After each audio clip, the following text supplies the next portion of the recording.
السلام عليكم.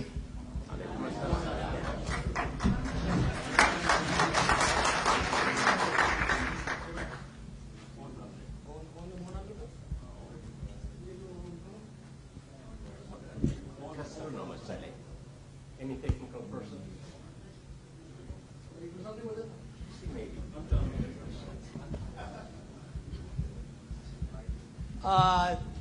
Thank you, Nyaman, for inviting me here. Before I start this talk, I would like to say I'm really glad to share this stage with so many wonderful people. First, with Burhanu Nagga, who has inspired so many people during the 2005 election by bringing idealism as a central cause to fight for, and also who has disappointed so many people like me by departing from the field. I'm also honored to be on this stage with Aragai Beril, a real fighter, a man of truth, a man of courage, who has said hell to you and stood with truth. And also with the speaker, I don't know you, but I'm really happy with your presentation. Last but not least, with Masai Kabede, who has been grilling me for the last 4 or 5 months, and who has, in many ways, has contributed towards forcing me to think about this presentation. And I'm a little bit threatened that he's going to speak after me and take me on. All right, let's go to the presentation. My topic is towards multicultural democracy, reconciling nationalism. And this topic, I'm going to focus just on one aspect of multiculturalism, the political part of it. There are two things. አንድ ሰው እዚህ ጋር መጥቶ ካልያዘው እንዴ እጄ ስለሚሯሯጥ ላልችለው ነው። ያንን አምጣልኝ፣ እዛ ጋር ያለውን አምጣልኝ። እኔ ፍየል እያገርኩ ነው ያደግኩት፣ አያችሁ፣ እና እጄ በጣም ይሯሯጣል።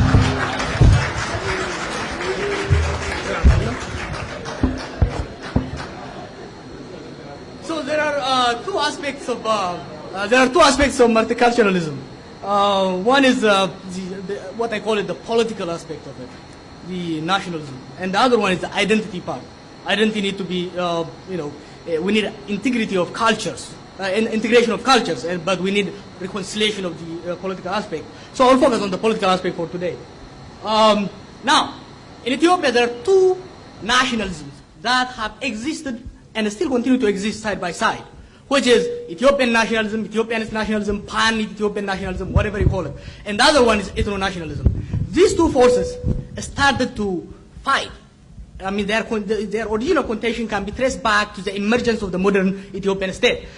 The cause for this contention is one is the emergence of the Shawan hegemony at the end of the 19th century. This led to subjugation of the South and the Gabbard system, which was oppressive, repressive, and that was attempting to forcefully assimilate the South at the same time, which was extremely exploitive. Now, what that produced was, it led us to a resistance, emergence of rebellion in the South, in the Bale, in Raya, in every other places, and a revolutionary politics also came towards the end of the 1960s in the center, in Addis Ababa and everywhere else. Now, the other issue that led to this growth of contention between the two nationalisms is the land and national rights came at the central slogan for the progressive movement in 1970s. These slogans are challenged and resisted by the conservative establishment of the Haile Selassie regime. During this time, there was an attempt to compromise these two competing and conflicting nationalisms. One of the attempts was to accept national rights, or what they call the national question, as a just cause. What this has done is two things. One, it provided a safe venue for ethno-nationalists to express their feeling and their anger toward the center. At the same time, it also contains them. It contained the ethno-nationalists within the Ethiopian umbrella organizations. However, there was a problem during this student movement. There was a hyper acceptance of national rights. One, because of a tactical move, a need to ally with Eritreans. Two, because of peer pressure, and so on and so on. What this has a problem, when politics got radicalized towards the early 70s, we have people talking about armed struggle and communism and all this stuff really prevented the progressive negotiation from becoming fruitful. Then the regime collapsed before the movement emerged, before the movement matured. Now, the crash of the progressive politics in Ethiopia has a devastating impact to what we are talking today. What it did really is this. One, after the crash of the progressive movement, Derg adopted a very conservative right-wing nationalist rhetoric.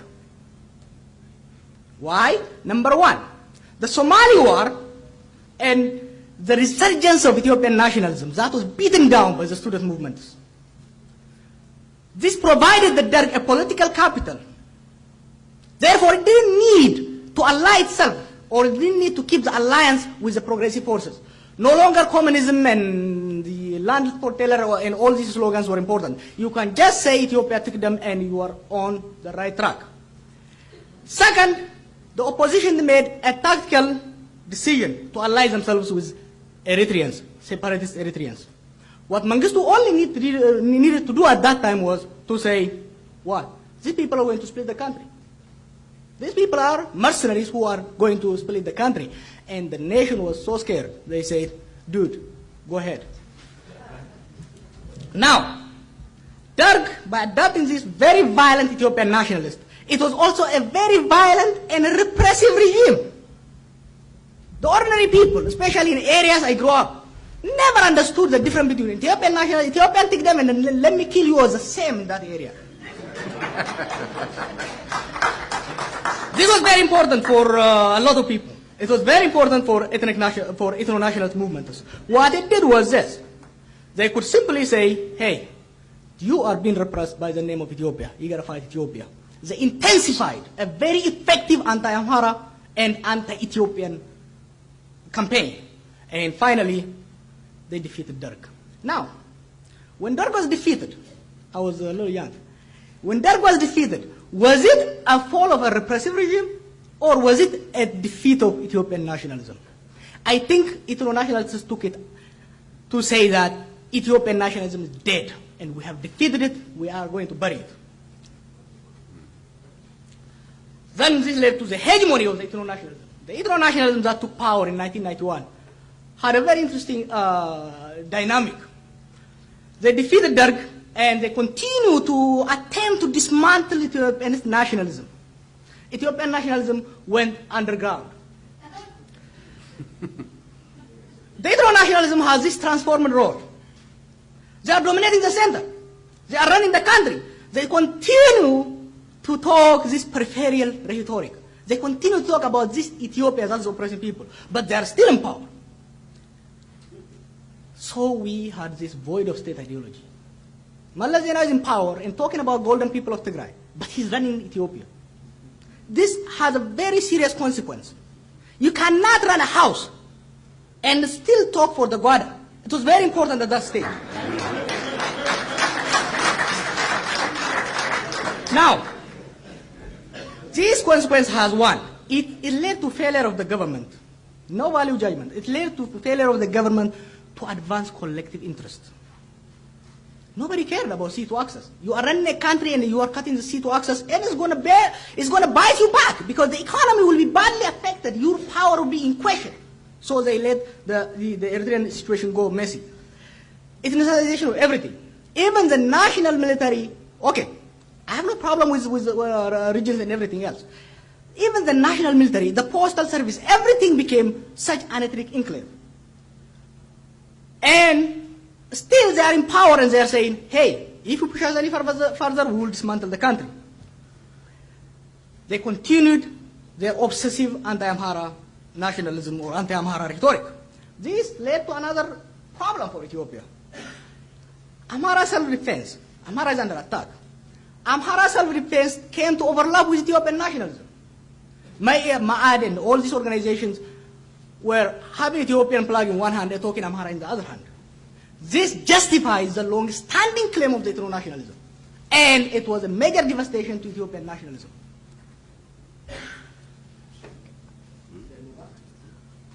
Now, all this game that was played in the 90s had a backlash against ethno-nationalism. Why? We as a nation and nationalities took power. However, what we have is a minority domination and a continued repression. You have a new guys, new government, new rhetoric, the same rule for ordinary people, the same repressive system.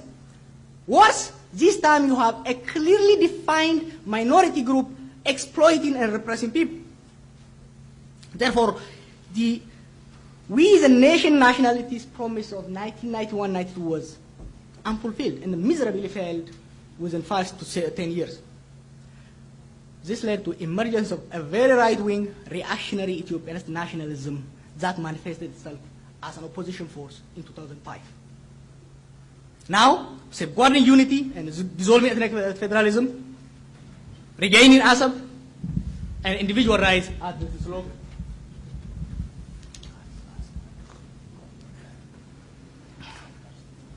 Now, the post-2005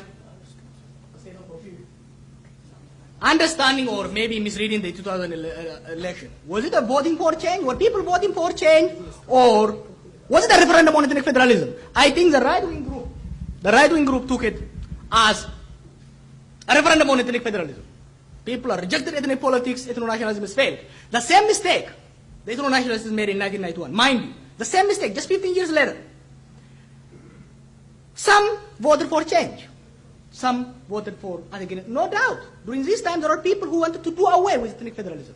There are also people who are just fed up with Malala Zenawi. So it has to be understood from that point of view. This election was also a warning to ethno-nationalists that hegemony is no longer safe. They can no longer be the only game in town. Ethiopian nationalism is silent and hiding, but not dead. It's going to wait time, it's going to come up. So it showed them that. This election was also brought a backlash within a very short period of time against reactionary forces. The post-election alliance of ethno-nationalist elites. Let me repeat. The post-election realliance of ethno-nationalist elites, which Malala Zenawi is a clear example. Opidio has more educated people today than ever before in its history. Why? Because the Oromo elites feared that Haile Selassie is coming back. Now, the status quo. Now the status quo found itself in a very murky situation. One, they saw that Ethiopian nationalism coming up. So what do? They adopted this Ethiopian rhetoric. There is flag day where you are forced to have the flag, to buy it actually. You buy for $10. You have rhetoric of national sovereignty and talking about Eritrea and talking about Somalia. You have reclaiming 300 years. Malala Zenawi was saying Ethiopia has 100 years. And just 15 years down the road, he's saying, no, we have 3,000 years ago, years of history. The only problem is that, the first millennium was great, the second was dark, and now we are starting the new one. And the very secessionist parties that took power in Ethiopia is waging a very anti-secessionist rhetoric against Ogaden. This all Ethiopianism is, at the same time, when they have intensified, this is weird, when they have intensified Tigray supremacy. In last 40 years, it is scary. I was in Addis Ababa just a couple of weeks ago. It is scary what they are doing. At the same time, they are talking about Ethiopia. The future. I think progressive politics is the way forward. Neither of the two nationalisms can sustain hegemony. We have seen this. But each have a significant supporter and a proponent. I disagree with my friends here. Ethno-nationalism has a significant support.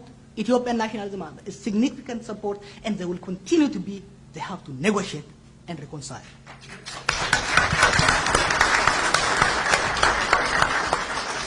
Neither will cease to exist. And actually, they are very important. From my standpoint, they are very important. Ethno-nationalism will help us to deal with historic disparities. And it will also help us to preserve cultural identities. Oromo nationalism is the greatest thing that happened to Ethiopia. It recreated and preserved Oromo identity, which will help us to usher a very important democratic value in Ethiopia. Okay? At the same time, this is not the end of the game. Ethiopian nationalism will help us to safeguard the existence of the state and will help us to advance the collective interest of the nation. Therefore, multinational democracy requires a negotiated consensus between these two.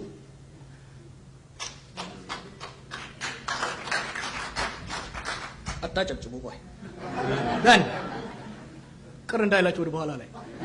now, for these two nationalisms to negotiate and reconcile, we have to understand the political spectrum in Ethiopia. I took this from Leon Baradat. His book is called Ideology, Its Origin and Impact. I found it very important. I've been thinking how to understand Ethiopian politics. It's so little crazy. So I found this. Now, Baradat he says political ideological spectrum should be understood on what kind of change they want and how much. Now, on the left, he has a radical. Somewhere next, liberal, moderate, conservative, and reactionary. The radical says, I am sick of this system. I want to dismantle it and create a new one. He has no base, nothing in the system. So he wants to create a new one. In the opposite direction, you have the reactionary, right wing. That says, you know what, I'm tired of this system. That past was better, let's go back. These are two opposing, but the same. They are both extremists, they are fed up with the system. One want to go forward, the other one going to go backward. You have the liberal that says, you know what, this system is messed up, it has to be improved, and I believe in the agility of these people. It says we need institutional and functional change. While the others, the remaining two, the two extremes require and demand a structural change to the country or to the system. These ones require institutional or functional change. There's a moderate that says, you know, this system is bad, but if I want to push it, everything is going to be messy. Therefore, I need incremental and gradual change. You have the status quo or the conservatives that say, you know what? I'm good. Let's keep these things. Okay. In Ethiopia, ገደል ማሚቱ ታውቃላችሁ? It's ገደል ማሚቱ. Now, imagine ገደል እረኛ የሆናችሁ ሁለት አፋፍ አለ. You have one hill on this side and you have another hill on the side. So you have the radical ethno-nationalist that is fed up with the system. They say, you know what? This empire can never be democratized. I want to rip it apart. He stands there and shouts to the other one. The reactionary said, you know, everything that went wrong in Ethiopia is because of ethnicity. You know what? We need to go back to one solid country. No ethnicity, nothing. So they yell at each other. You have the status quo, which is positioned itself in the middle. Very well. For the radical, it tells him, this reactionary is going to take you back to Haile Selassie. No, you don't want that. And for the other one, it tells you, these people are going to split this country. You are not going to have a country. At the same time, it also represses the progressive voice. That says the voice of reason and the voice of consent is repressed in Ethiopia by both these three groups. The status quo will keep it down because it will expose its lies. The radical hates it because it is this wannabe sellout. It's a sellout because he has renegade in his ethnicity. The reactionary says, you know what? I hear the word here in DC. They say the Amara apologist. So the progressive says the Amara apologist or the Oromo sellout. Now, therefore, Ethiopia is become a hostage of radical and reactionary politicians. Each has a very small base. Two ideologue, highly committed, and effectively organized. You will be surprised. The radical ethno-nationalist and the reactionary right-wing Ethiopianist are very, very effective and they are very vocal. They hear each other. There was this guy who told me, okay? They hear each other. So for an Oromo, the Amhara is just the radical reactionary. The voice of reason doesn't exist. The same for the other one. Their shared characteristics is this: fear and insecurity. The radical uses fear of internal domination. The reactionary nationalist uses fear of disintegration of the country to maintain its base. Each promises, aspires, and preaches elimination of the other. The radical says, you know what? These chauvinists will disappear, we'll beat them up. And the reactionary says, these zaranyoj, we'll eliminate them. Each envisions, takes this not very seriously, each envisions a unilateral solution for this complicated problem and hopes to have a monolithic power in Ethiopia. Now, challenges and opportunities of progressive politics in Ethiopia. One, the subdued and submissive intellectual. That has become, I was going to use a bad word, that has become really just a slave for radical and extreme, highly organized groups. You have a populist and opportunist leadership. As I said, because two groups are very efficient and resourceful, the leadership always goes begging them and aspiring them instead of challenging their position. They are not willing to take risk because these people are vicious, they will insult you, they will attack you, so they are scared. The leadership say, you know what, you're right. You'll be surprised. The majority of the Oromo leaders don't believe in secessionism, but they are after. They will submit to the radical position, and the majority of the Ethiopian leadership don't believe in dismantlement of ethnic federalism, neither do they believe in the end of ethnic politics. But they say, end of ethnic politics with reactionaries. This is wrong in my view. Violence as a most preferred method has been taken. We are tired of it in 40 years. In these 40 years, it really prevented compromise politics. It made it useless. As opportunity, what I see is growing rejection of radical and reactionary politics. In a society, trust me, I go everywhere. In a society, if I go there and bash up, even among the Oromo, if I bash Amara continuously, people are fed up. The same with the Ethiopianist group. Emergence of a materialistic group. My generation really doesn't care much about ideology. We really just care. Really. People are fed up. The younger people really care about efficiency. Hey, you promised democracy, show me the money. You know? Oh, you promised me liberty or independence, show me the money. If you don't show the money, extremists can't show the money because they are very small. That is a hope.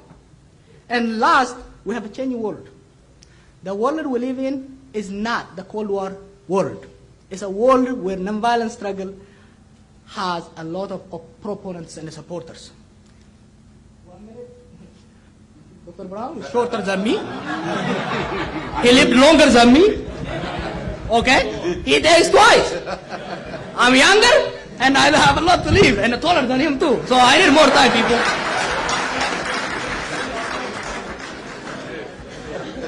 So, a friend, we're talking in here, and there is a friend who is in Ethiopia right now.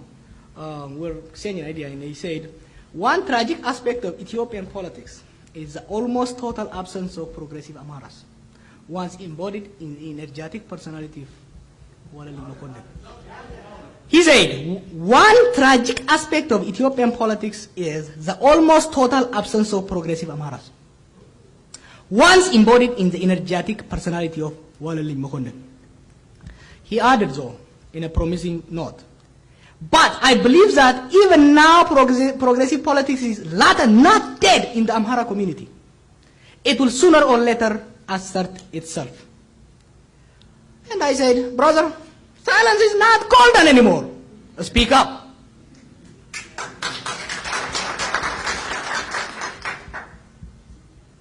Well, I say I join my friend for this group. I join and say, another tragic aspect of Ethiopian politics is the continued refusal of the progressive Oromo nationalist to step up and assert his ownership of Ethiopia and play a constructive role to build an inclusive democracy and a strong and just home for all of us.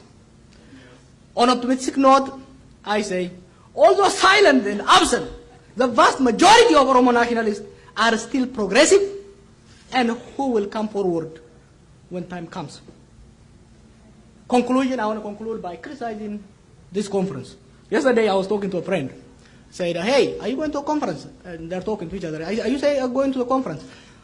And I say, which conference? Oh, that conference of the Amara and the Jawar. This conference, like all Ethiopian conference, is not inclusive. Where is the Somali? The most devastating civil war is going on in Ogaden. Those are the most repressed and persecuted people in that country today. Where are they? Where is Oromo nationalists? There are 25,000 Oromo political prisoners in Ethiopia today. Yesterday, some 12 of them were sentenced to death and long time imprisonment. I didn't see any condemnation from the so-called Ethiopian human rights and civic organization. I didn't see it. That's unacceptable. Okay? And what is a Muslim? ይገርማቸዋል። ጃዋር ሲራጅና ዶክተር ሰይድ ለማጣፈጫ ጠብ ተደረጉ እንጂ እዚህ ኮንፈረንስ look at the name. Where is the Muslim? In a country where almost half of the population are Muslim, it is shame for all of you and for all of us for not having Muslims. Therefore, multifaceted problems require collective participation. Collective participation does not come by wishing and pretending. It comes by hard work. Therefore, Ethiopia belongs to all of us and all of its people. We must make a genuine effort to involve each and every stakeholder despite their political and other differences. So, Naamin and others, stop excuses. If you want to work for Ethiopia, stop excuses, step up outreach. Thank you.